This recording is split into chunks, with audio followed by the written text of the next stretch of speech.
In my family, there are two kinds of success. The first kind is loud. It's a framed degree from a prestigious law school hanging on the wall. It's a Partner of the Year plaque on a mahogany desk. It's a brand new luxury SUV in the driveway and a membership at the local country club. It's the kind of success you can see, the kind you can brag about at dinner parties. It's my sister, Becca's, kind of success. Then there's the second kind, the quiet kind, the kind that doesn't have a fancy title or a corner office, the kind that happens in a quiet room, in front of a glowing screen, in the silent, elegant language of code. That's my kind of success. And in my family's eyes, it's not success at all. It's a hobby, a failure, a quiet, disappointing, and slightly worrying mystery. Have you ever had something you're incredibly proud of? Something you built from scratch, that other people just look at with a blank, confused stare? It's a wild feeling, right, to know your own power, while the people who are supposed to know you best see you as powerless. If you get that, drop me a comment below, because you and I are living in the same bizarre universe. My name is Chloe, I'm 38 years old, and on paper, my life looks very unimpressive to my family. I live in a modest, 3-bedroom suburban house that is perpetually a little bit messy. I drive a 5-year-old Subaru, I work from home, and my work attire usually consists of sweatpants and an old college t-shirt. To them, I am the quintessential struggling artist of the digital age, the daughter who had all that potential and squandered it on little computer projects. They have no idea that the little computer project I sold to a major tech conglomerate 5 years ago for an 8-figure sum is still funding their entire perception of my failure. They have no idea that my quiet, unassuming life is not a sign of struggle, but a sign of the profound, incredible freedom of not having to work another day in my life. I don't work because I have to. I work because I love to create. But that's a concept my family's success-driven minds cannot compute. The stage for my latest performance as Chloe the disappointing daughter was, as always, Sunday dinner at my parents' house. These weekly dinners were less about family connection and more about a formal review of my sister's latest achievements. I arrived right on time, bringing a bottle of wine that I knew was excellent but came from a small, unknown vineyard, which my mother would immediately deem interesting before putting it away and opening the expensive, brand-name Cabernet my sister had brought. "Chloe, you made it," my mother, Helen, said, kissing my cheek. Her eyes did a quick, critical scan of my outfit, jeans, and a nice sweater. "You look comfortable, dear." "Hi, Mom. The house smells amazing," I said. My sister, Dr. Rebecca, as she preferred to be called, was already there with her husband, Mark, who was also a doctor. They were the family's power couple, both ER physicians. Their lives were a constant, dramatic whirlwind of saving lives and complaining about their brutal schedules. Their success was tangible, noble, and easy to understand. "Chloe," Becca said, giving me a quick, distracted hug. "How's the computer stuff going?" "It's going well," I said. "I'm working on a new platform to help nonprofits streamline their donor management." Her eyes glazed over instantly. "Oh, that's nice." She immediately turned to my father. "Daddy, you will not believe the day I had at the hospital yesterday. A 5-car pileup on the interstate. It was absolute chaos. And for the next hour, that's what we talked about. Becca's heroic, stressful job. Mark's heroic, stressful job. Their plans to renovate their already perfect kitchen. Their upcoming trip to a medical conference in Hawaii. I just sat there, eating my mother's pot roast, playing my part. I was the audience, the quiet, unmarried, unsuccessful sister who had nothing interesting to contribute. I didn't mind. Usually, my life was my own, and their opinion of it was, in the grand scheme of things, irrelevant. I had my freedom, my work, and my quiet satisfaction. It was enough. But then, my sister cleared her throat, a sly, excited smile on her face. She reached into her expensive purse and pulled out a thick, glossy brochure, placing it on the center of the table with a theatrical flourish. "Well, Mom, Dad," she announced, "speaking of getting away from the stress, Mark and I have a little surprise for you." The brochure was for a place called the Grand Summit Lodge in Jackson Hole, Wyoming. The cover showed a magnificent, sprawling log and stone structure nestled in a pristine, snow-covered mountain landscape. with skiers shussing down a private mountain in the background. It screamed exclusive, remote, and breathtakingly expensive. For New Year's, Becca said, beaming. I've booked the main suite for you two, and the adjoining cabin for me and Mark, for a full week, all-inclusive, private chef, ski-in, sky-out access, the works. My mother gasped, her hand flying to her chest. Becca, you shouldn't have, my goodness. Richard, look at this place. My father picked up the brochure, his expression one of pure, unadulterated pride. Now that's what I call a real vacation. Good for you, sweetheart. You've earned it. They spent the next 30 minutes poring over the brochure, their voices a happy, excited buzz. They talked about the 5-star restaurant, the heated outdoor pool, the sleigh rides, the celebrity guests who were known to frequent the lodge. They talked about the flights they would take. They talked about the new ski gear they would need to buy. They talked about the formal New Year's Eve gala the lodge hosted every year. They talked about every single detail. And the entire time, it was as if I wasn't there. They spoke of the 4 of us. They made plans for the 4 of us. Not once did anyone turn to me. Not once did anyone say my name. I was not just being excluded. My existence in relation to this trip was being completely and utterly erased. I sat there, a smile frozen on my face, and I felt a familiar, cold ache spread through my chest. This was different from their usual condescension. This was a deliberate, active exclusion. They weren't just dismissing my life, they were removing me from theirs, at least for this perfect, luxurious week. The worst part was, I knew why. My presence would complicate their narrative.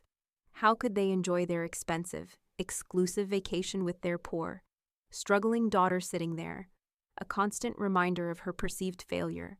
How could they brag to their friends at the lodge about their 2 successful doctor children, when the other, less successful child was right there? A living, breathing contradiction to their story of family triumph.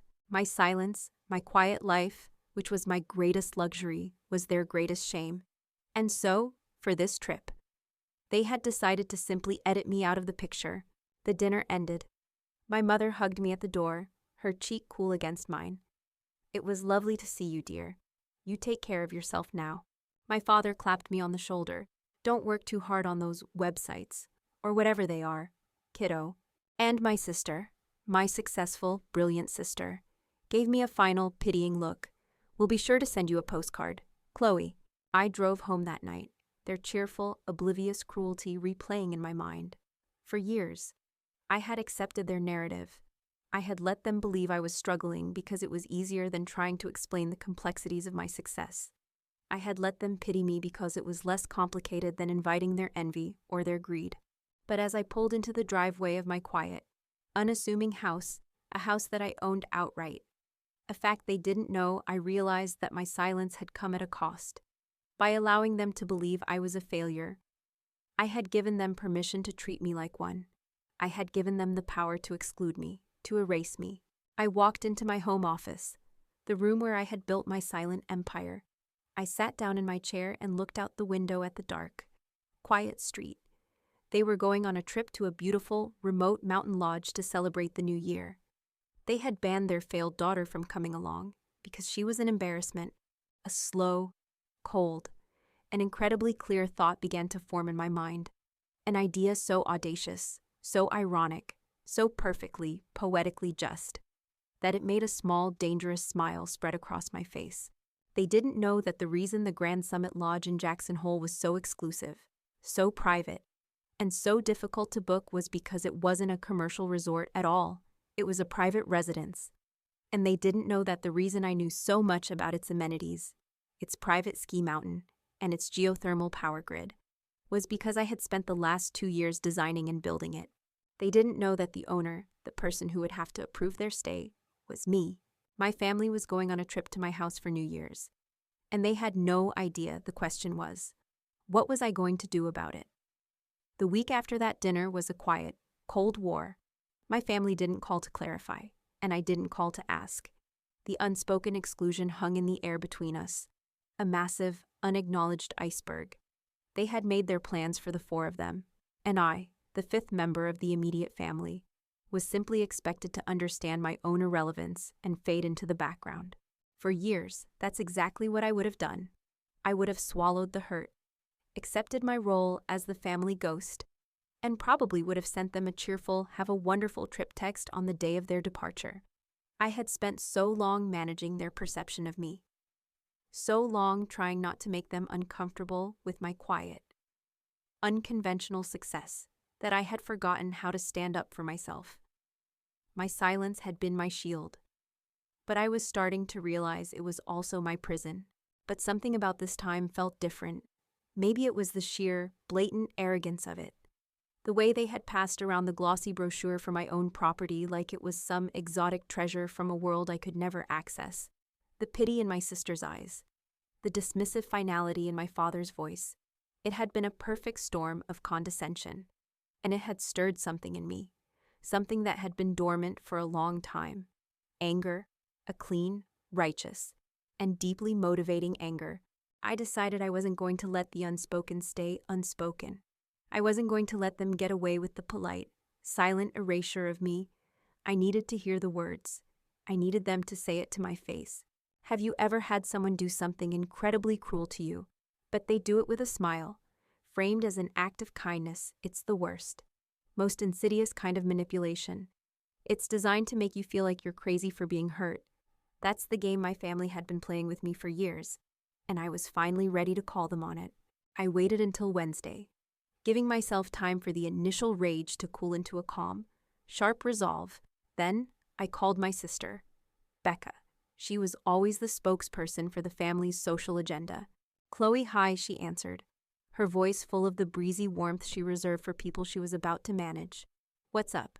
"Hey, Becca," I said, my voice deliberately casual. "I was just thinking about Mom and Dad's anniversary trip. It sounds so amazing.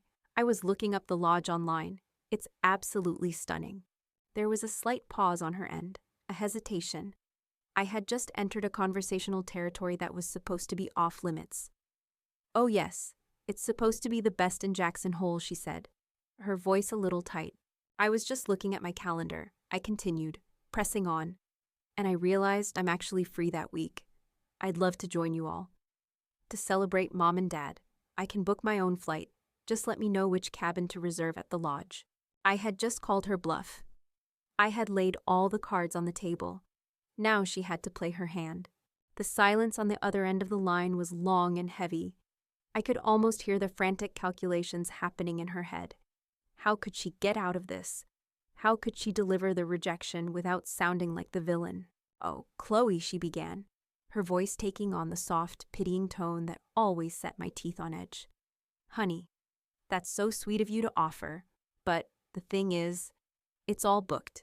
The entire lodge. It's very small, very exclusive. There are no other cabins available." It was a weak, transparent lie. I knew for a fact that 2 of the 5 guest cabins at my lodge were currently unoccupied for that week.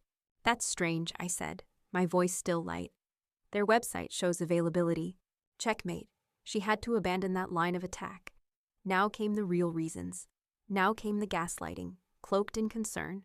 "Well, okay, listen," she sighed, as if she were about to deliver some difficult but necessary medical news.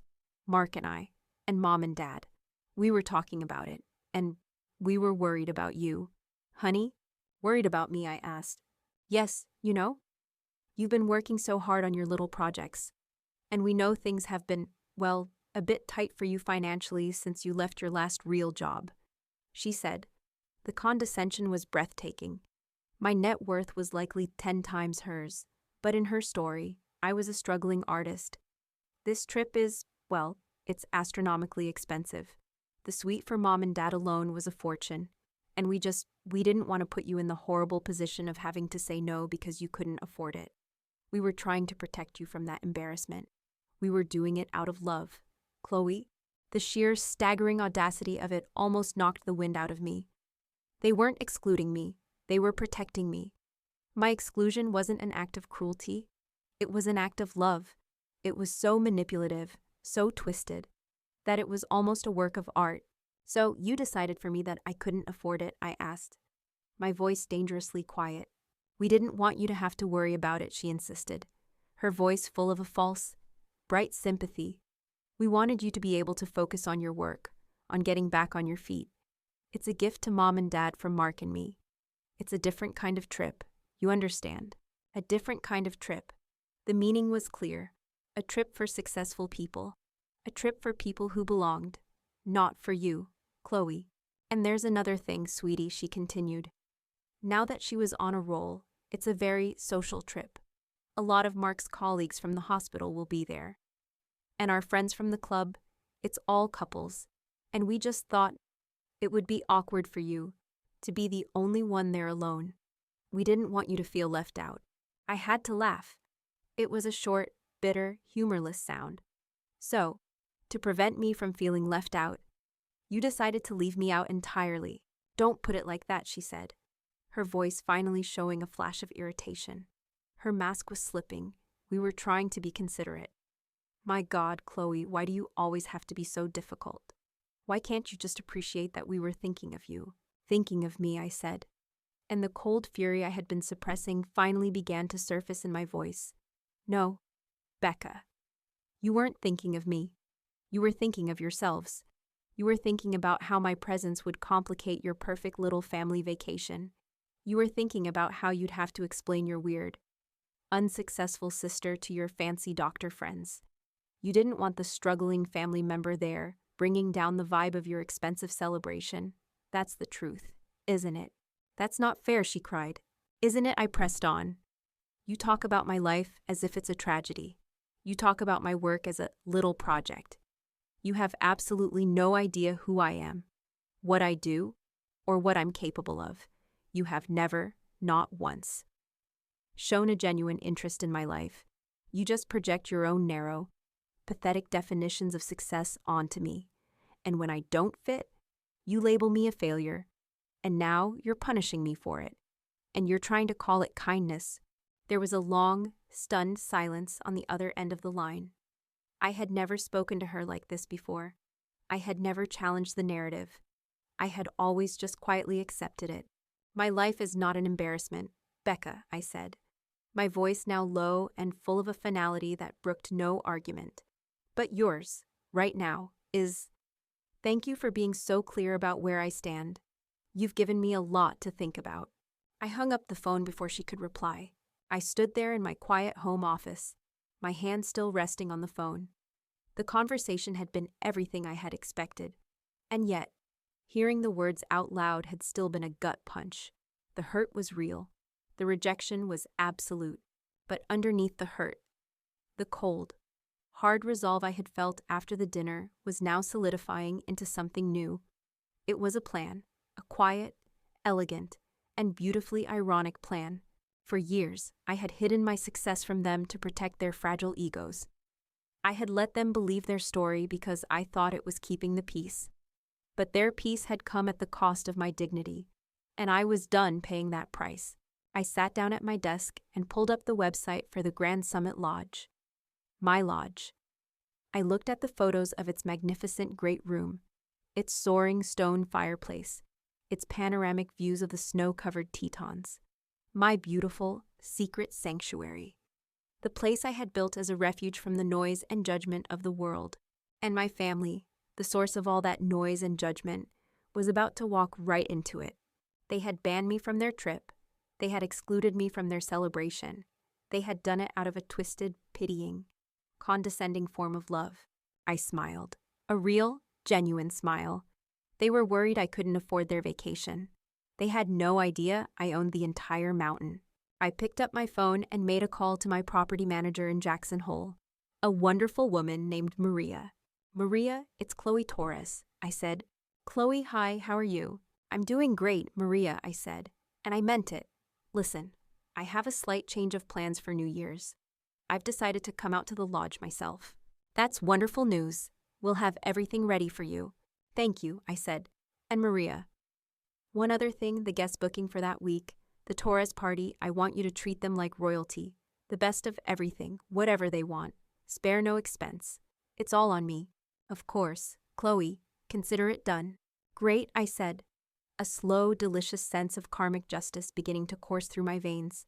I have a feeling it's going to be a New Year's celebration they will never, ever forget. There's a unique kind of freedom that comes from finally letting go of an anchor that you thought was keeping you steady, only to realize it was holding you down. The 2 weeks between that final, clarifying phone call with my sister and my flight to Wyoming were the lightest I had felt in my entire adult life. I wasn't angry anymore. The hurt had subsided into a quiet, philosophical ache. What remained was a profound sense of purpose, a feeling of being the main character in a play that the universe had written just for me. I didn't tell my family I was leaving town. I simply stopped answering their calls after my conversation with Becca. There was a flurry of them, first from my mother, then my father, then Becca again, their tones shifting from angry to confused to a manipulative, wounded silence. I let them all go to voicemail. I was done with their drama. I had my own script to follow now, flying into the small Jackson Hole airport, with the magnificent, jagged peaks of the Teton Mountain Range rising up like a fortress wall. Felt like coming home. This was my real world, not the quiet, bland suburban street where I kept my official residence, but this vast, wild, and beautiful landscape. My property manager, Maria, a sharp, wonderful woman with a no-nonsense attitude and a deep love for the mountains, met me at the airport. "Chloe, it's so good to see you," she said, giving me a warm hug. "The lodge is ready for you. Stocked the pantry and the wine cellar. Just like you asked. You picked a perfect week to come. The forecast is for a little snow, but clear skies. Should be perfect for New Year's." "It's good to be here, Maria," I said, breathing in the cold, clean mountain air. "I have a feeling it's going to be a very memorable New Year's." The Grand Summit Lodge, as it was known on the architectural plans and in the county records, wasn't a lodge at all. It was my home, my real home, the one I had poured my heart, my soul, and a significant portion of my fortune into building. It was a masterpiece of modern rustic design, built with massive reclaimed logs and native stone, with vast walls of glass that looked out onto a private valley and my very own ski mountain. The long private road leading up to the house was heated from below by the same geothermal system that provided all of the property's power, making it passable even in the heaviest snow. The house itself was a fortress of self-sufficiency, solar panels on the roof, a massive backup generator tied into a propane tank the size of a small submarine, and a satellite internet connection that was faster than anything in the city. I had designed it to be my sanctuary, a place where I could be completely independent from the outside world if I chose to be. I had never imagined it would one day become a tool for such perfect, cosmic irony.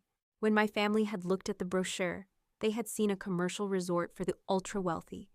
They had no idea they were looking at a private residence. Maria, at my instruction, had the property listed with a few high-end, exclusive travel agencies under the lodge name, mostly as a tax write-off. We rarely ever rented it out, and only to carefully vetted clients.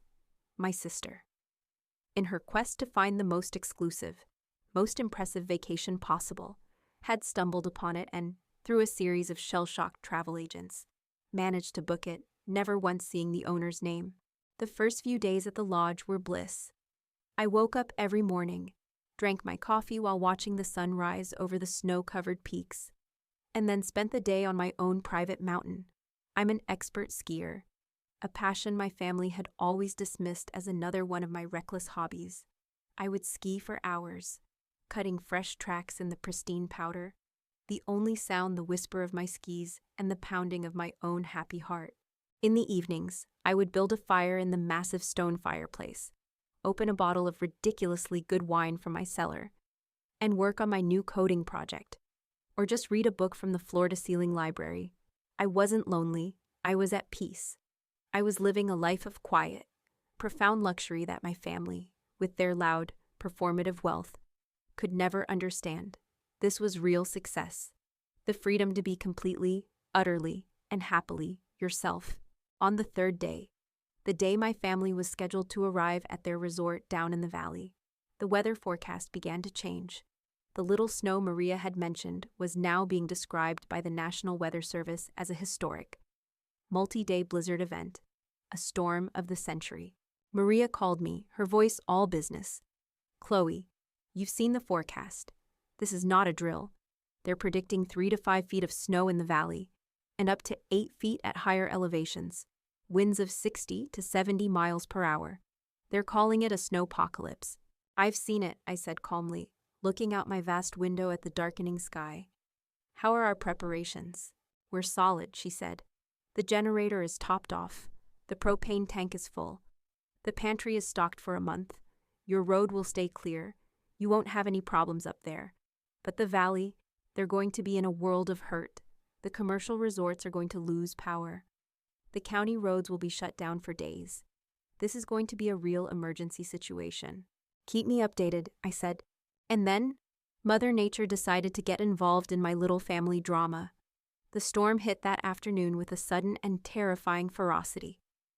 The world outside my windows dissolved into a swirling, screaming vortex of white. The wind howled like a banshee, rattling the triple-paned, shatterproof glass. The snow wasn't falling, it was moving horizontally, a solid, impenetrable wall. But inside my lodge, all was calm. The geothermal system hummed along, keeping the floors toasty warm. The fire crackled in the hearth. The lights never flickered. I made myself a bowl of soup, sat in my favorite leather armchair, and watched the storm rage outside, feeling as safe and secure as if I were in a nuclear submarine at the bottom of the ocean. My thoughts, inevitably, turned to my family. They would have arrived at their resort, the Alpine Crest, just before the storm hit. I knew the place. It was a nice, standard ski resort, but it was a commercial operation. It relied on the county power grid. It relied on public road access. Its luxury was a thin, fragile veneer, completely dependent on outside systems. I imagined them in their suite. I imagined their initial annoyance as the ski lifts closed, their frustration as the Wi-Fi went out, and their dawning, creeping panic as the lights flickered and then died, plunging them into the cold and the dark, with only the sound of the screaming wind outside. The pity I had felt for them was gone. The anger was gone. What I felt now was a kind of cold, clinical detachment. They had insisted on their world of comfort and ease. They had rejected my world of competence and self-sufficiency. And now, the universe was about to give them a very stark, very real lesson in the difference between the two. The next morning, the storm was still raging. It was impossible to see more than a few feet from the windows. The world was a maelstrom of snow and wind. My satellite phone, a piece of equipment I always kept for emergencies, rang. It was Maria. "Chloe, it's as bad as they predicted," she said, her voice grim. "The entire valley is shut down. The power grid failed about 8 hours ago. Most of the resorts are on emergency backup power, but from what I'm hearing, it's only enough to keep a few lights on in the hallways. The heating is out in most of the rooms. The county has declared a state of emergency. No one is getting in or out for at least 48 to 72 hours. Thank you for the update, Maria," I said. "There's one other thing," she said, her voice hesitant. "I've been getting calls from the emergency services dispatcher. They're trying to locate any private residences at high elevations that might still have power and heat, in case they need to evacuate critical guests from the resorts. I told them about your place, about your independent power and your heated road. I hope that was okay." "Of course, Maria," I said. "You did the right thing. They asked for the owner's contact information," she continued. "I gave them my number, of course, but they can also access the public property records. They'll find your name, Chloe." I smiled, a slow, quiet smile. "I'm counting on it," I said. I hung up the phone and walked over to the massive window, looking out at the blizzard. I couldn't see anything but the swirling white fury of the storm, but I knew that down there, in the cold, dark valley, my family was trapped. And I knew that soon, very soon, they would discover that their only hope for salvation, their only sanctuary from the storm, was the very daughter they had deemed a failure. The phone was going to ring. It was only a matter of time. Now, I wasn't there for this next part of the story. I was miles up the mountain, safe and warm in my fortress of solitude, with a roaring fire and a good book. But based on the series of increasingly frantic and panicked voicemails, my sister Becca left me later that night, and the shamefaced, broken way my father recounted the story weeks after that. I have a pretty good idea of how it all went down in the valley. And you guys, it's a story that's almost too perfect. A little slice of karmic justice served ice cold. The scene is my family's luxurious suite at the Alpine Crest Resort. The power had been out for about an hour at this point. Their initial reaction, I'm sure, was annoyance. My father, Richard, would have been the first to complain. He would have marched down to the front desk and demanded to know why a resort that charged $2,000 a night couldn't manage to keep the lights on. He would have used his "I am a very important man" voice, a tone that usually got him what he wanted in the civilized world. But a blizzard doesn't care how important you are. The harried hotel manager would have just shrugged and pointed to the raging storm outside. My mother, Helen, her dreams of a perfect anniversary trip dissolving before her eyes, would have been fluttering around the suite, wringing her hands. The champagne isn't staying chilled. And what about the food for the New Year's gala? Will it spoil? This is a disaster. Her concerns, as always, would be about the failure of the luxury she felt she was owed. My sister, Dr. Rebecca, and her husband, Dr. Mark, would have reacted with the frustration of two people who are used to being in control. As ER doctors, their lives were about solving problems, about imposing order on chaos. But you can't put a blizzard on a ventilator. You can't write a prescription to make the power come back on. They would have been pacing the suite. Their phones useless without Wi-Fi, their high-status jobs rendered completely irrelevant. As the hours wore on, and the suite grew colder, their annoyance would have curdled into genuine concern, and then into fear. The emergency lights in the hallway would cast long, spooky shadows. The only sound would be the relentless, terrifying howl of the wind. Their expensive, state-of-the-art ski gear would be useless. Their designer dinner outfits would hang in the closet, a mockery of their ruined plans. They were stripped of all their usual comforts, all their status symbols. They were just four cold, scared people trapped in a dark room. It was my brother-in-law, Mark, who saw it first. He was a practical man, a man of science. He had been standing at the massive picture window of their suite, staring out into the black and white chaos of the storm, probably trying to assess the situation. There was nothing to see but a swirling vortex of snow. Except there was, far up the mountain, high above their valley, through a brief gap in the swirling snow. He saw it, a single, small constellation of warm, steady lights. It wasn't the flickering, intermittent light of a backup generator. It was the confident, unwavering glow of a place that was completely untouched by the storm, a place that had power. "What the hell is that?" he would have said, pressing his face to the cold glass. My whole family would have crowded around the window, staring up at the distant, impossible lights. It must be a maintenance station for the ski patrol. My father would have guessed. No, Becca would have said, her doctor's mind already working. That's too big. And the lights are too warm. That looks like a house up there, in the middle of nowhere, in the middle of a historic blizzard, with its lights on as if it were a calm summer evening. It was a beacon of hope, a sanctuary. And then the frantic investigation would have begun. Mark, using the last dregs of his phone battery, would have managed to get a weak cell signal. He would have pulled up a satellite map of the area, zooming in on the mountain. Becca would be right beside him, the two of them, the logical, scientific minds, trying to solve the puzzle. There, Mark would have said, pointing a finger at a small, isolated property marked on the map. It's a private residence. The property line is huge. It has its own private road. How can it have power when the entire valley is dark? My mother would have asked. Geothermal. Maybe solar with a massive battery backup, Mark would have speculated. Whoever built that place wasn't messing around.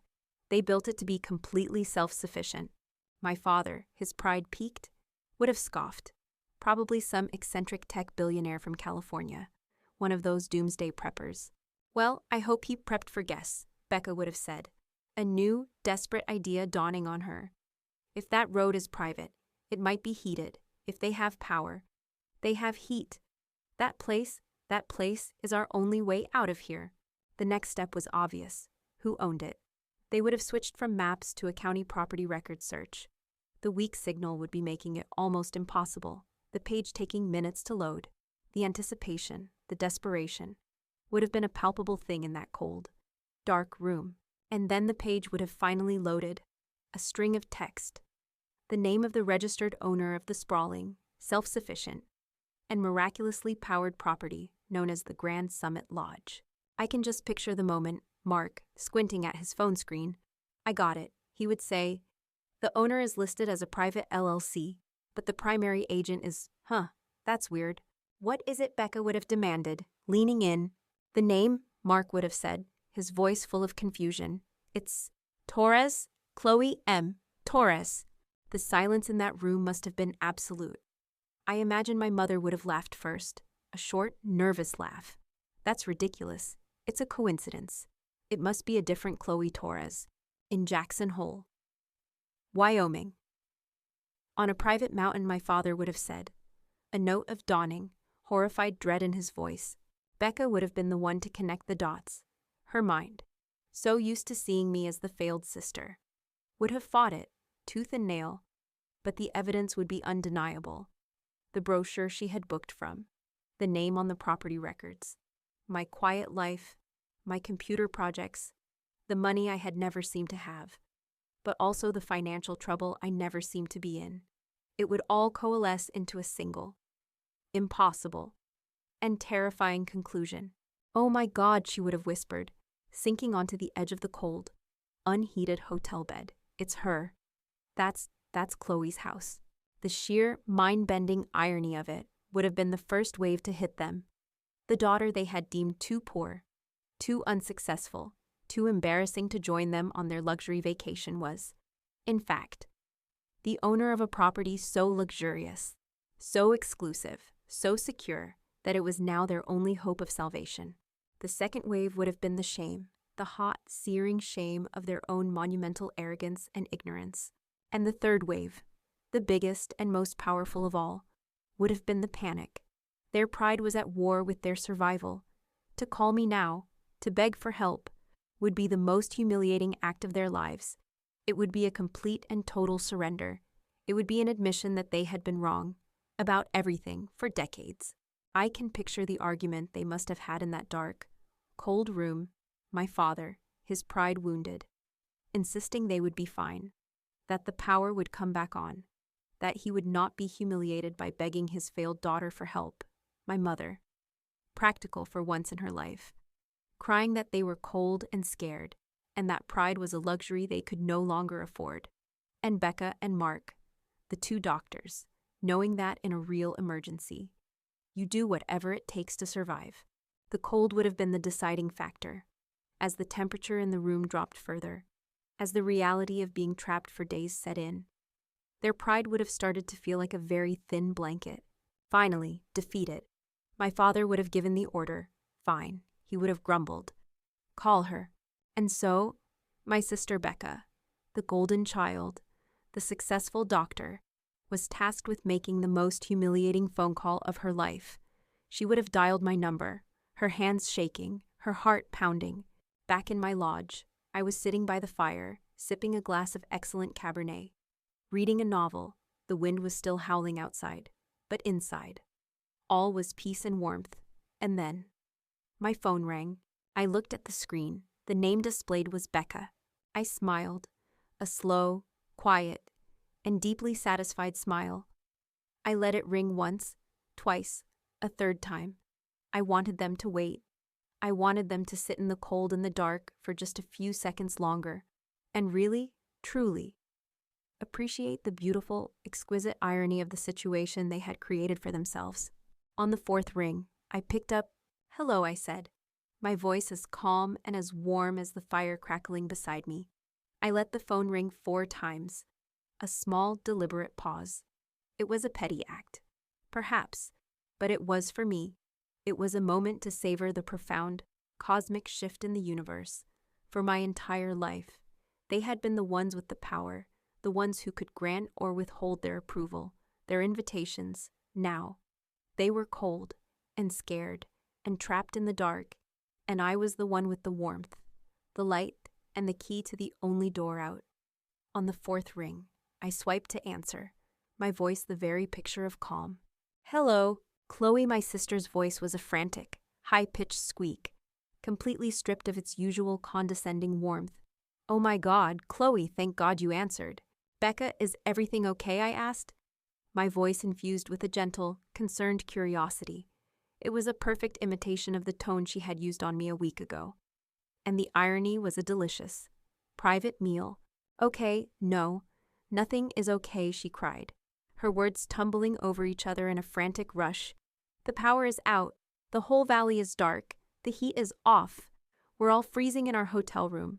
The roads are closed. They're saying for days, it's a complete nightmare. Chloe, a total disaster. I listened patiently, making soft, sympathetic noises.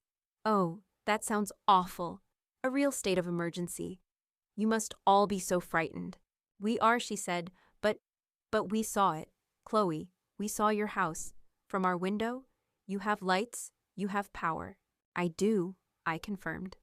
The geothermal system is very reliable, and the backup generator hasn't even had to kick in yet. I said it casually, as if discussing the weather. We looked it up, she continued, her voice dropping to a conspiratorial whisper full of a new, desperate awe. The property records, this place, this lodge. Chloe, it's yours. That's right, I said. There was a moment of choked, sputtering silence on the other end. I could practically hear her brain breaking as it tried to reconcile the image of her poor, struggling sister with the owner of a multi-million-dollar, self-sufficient mountain fortress. Chloe, please, she finally said, all pretense gone, her voice now just a raw, desperate plea. You have to help us. We're so cold, the kids are scared. Can we please come up there? And there it was, the request, the begging, the complete and utter reversal of our lifelong dynamic. The powerful, successful Dr. Rebecca was begging her failed sister for shelter. This was the moment I had been waiting for, the moment to finally set the boundary, to finally hold up the mirror, to finally make them see. I let the silence stretch for a few beats. Well, that's interesting, Becca, I said, my voice thoughtful and serene. So, just so I am perfectly clear on this, after explicitly telling me I was not invited on your family's New Year's trip, you are now asking if you can come on my New Year's trip. The silence on the other end of the line was so profound. I thought for a second she had hung up. I could hear a muffled sound, like her hand covering the phone, and the indistinct murmur of other voices. My family was having a frantic, whispered conference. Chloe, she said finally, her voice shaky. That was different. Was it? I asked, my voice still gentle. How so? We were trying to be considerate, she stammered, falling back on her original, insulting excuse. We didn't think you could afford it. We didn't want you to feel bad. I see, I said. So you excluded me from your celebration out of kindness. And now you expect me to include you in my sanctuary, out of what obligation? This is not the time for games. Chloe, a man's voice suddenly roared. It was my father. Becca must have put the phone on speaker. His voice was full of the blustering rage he always resorted to when his authority was challenged. We are your family, and we are in trouble. You have a moral and a familial duty to help us. Ah, yes, the moral duty, a concept that had been conspicuously absent when they had been casting me out a week ago. A moral duty is a funny thing to bring up now. Dad, I said, my voice losing its gentle tone and taking on the cool, hard edge of polished steel, as I recall. The last time we spoke, you made it very clear that the core family was going on a trip, the implication being, of course, that I am not a part of that core. I'm not playing games. I'm simply respecting the boundary that you, all of you, made perfectly, painfully clear. That's not what we meant, my mother's voice shrieked in the background. It's exactly what you meant, I replied, my patience wearing thin. You meant that I was not good enough, not successful enough, not worthy enough to be included in your perfect family vacation. You banned me. You looked me in the eye, and you told me I wasn't welcome. We were wrong, okay? We were wrong, Becca cried, her voice full of desperation. We made a mistake. We're sorry, please. Chloe, just let us come up, we're freezing. I paused. I let their desperation hang in the cold, static-filled air between my warm, safe house and their cold, dark hotel room. I had them exactly where I wanted them. They had admitted they were wrong. They had apologized. They had begged. The old power dynamic was shattered. I could have said yes right then. I could have been the bigger person, the gracious victor, but a lifetime of being their emotional punching bag had taught me a valuable lesson. If you give an inch, they will take a mile. If I rescued them now, without a price, the narrative would shift. They would conveniently forget their desperation, and the story would become about my brief, petty hesitation before I did my duty. They needed to understand, on a cellular level, that the rules had changed forever. You know, I said, my voice conversational again. I was really looking forward to a quiet New Year's. I made my own plans after you made it so clear I wasn't a part of yours. It's a bit of an imposition, having 4 extra people show up unexpectedly. This was my moment of locking them out. I wasn't barring the door. I wasn't saying no. I was just refusing to give them the immediate, unconditional rescue they demanded. I was forcing them to wait. I was making them feel, for the first time in their lives, the cold, uncomfortable feeling of not being in control, of having their fate in someone else's hands. And it was then that their fear and their shame finally curdled into their truest, most honest emotion: rage. The rage of the entitled when their demands are not met. You are being unbelievable, my mother shrieked, her voice a shrill, ugly sound. You are being unbelievably, incredibly selfish. Selfish. There it was, the final weapon in the gaslighter's arsenal. When all else fails, the pity, the condescension, the demands, the manipulation, the final attack is to label the person with boundaries as selfish. For years, that word had been my kryptonite.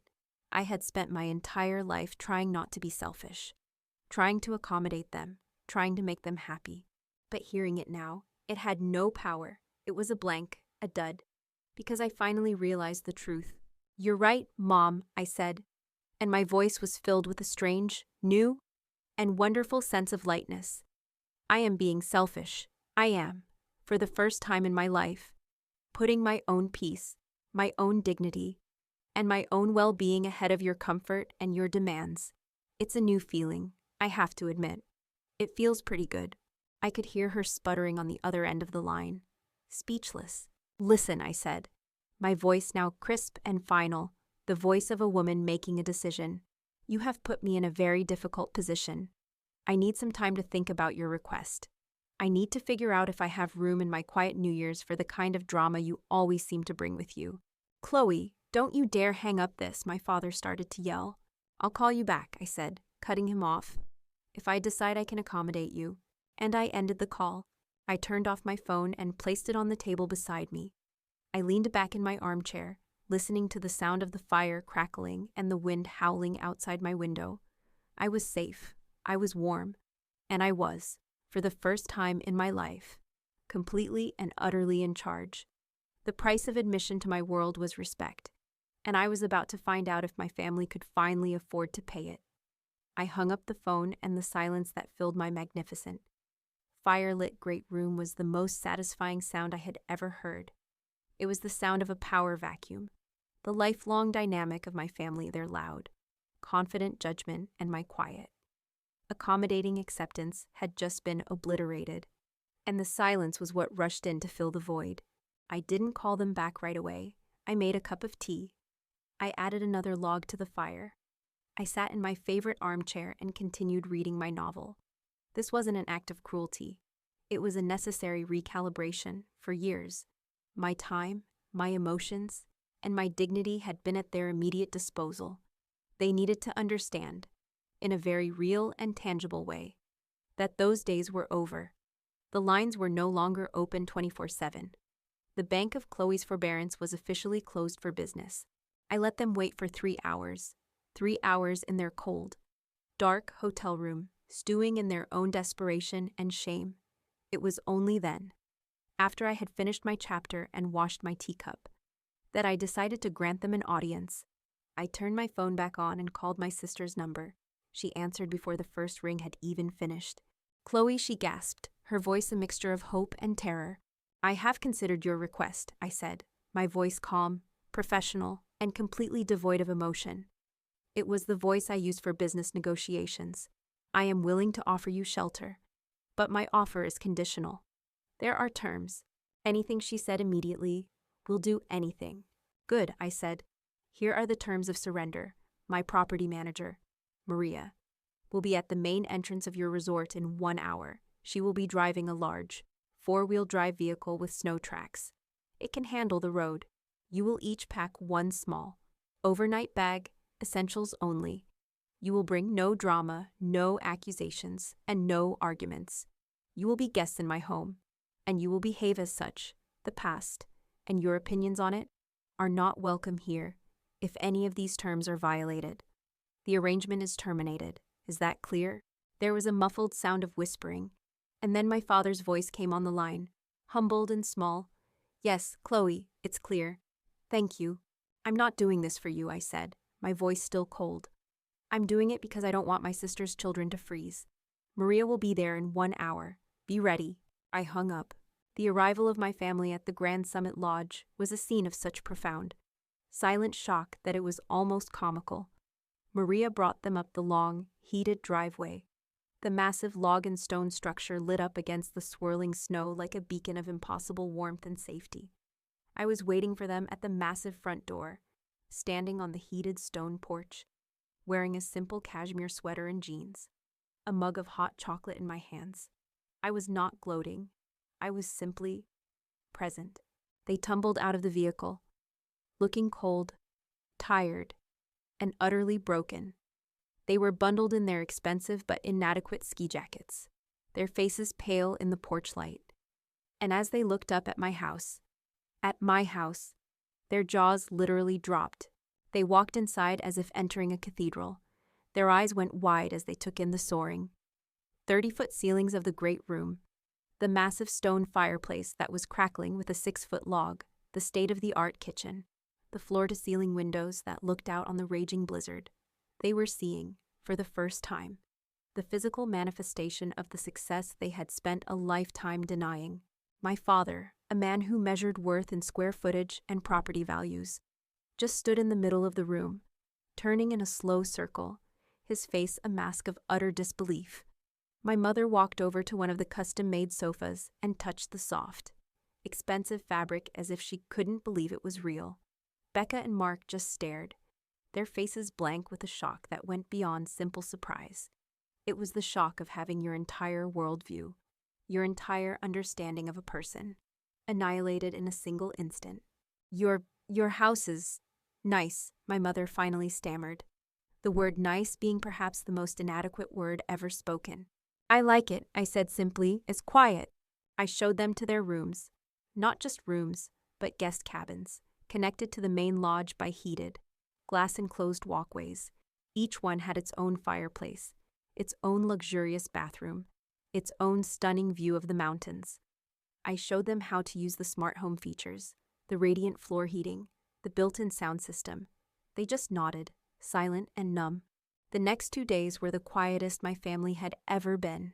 They were ghosts in my home, walking on eggshells, terrified of breaking one of my rules. They ate the food I cooked for them. They thanked me politely. The old dynamic was gone.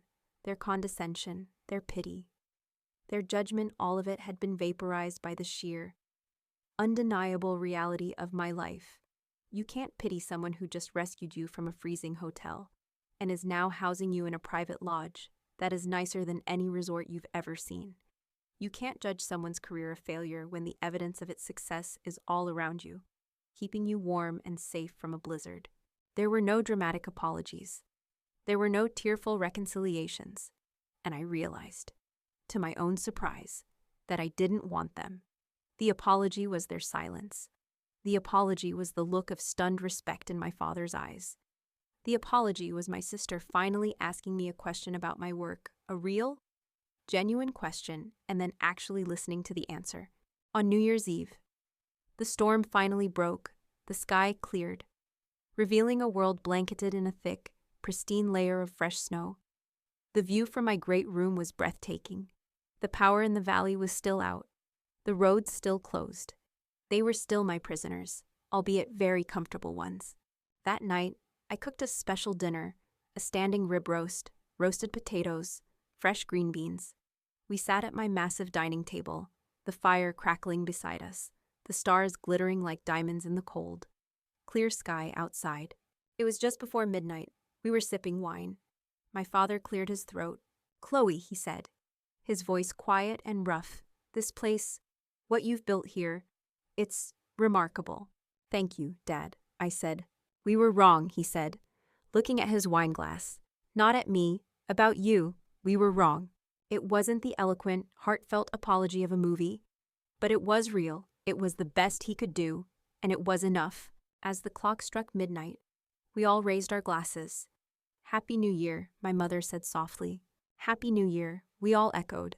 And in that moment, I felt a sense of peace that was so deep and so complete. It felt like coming home.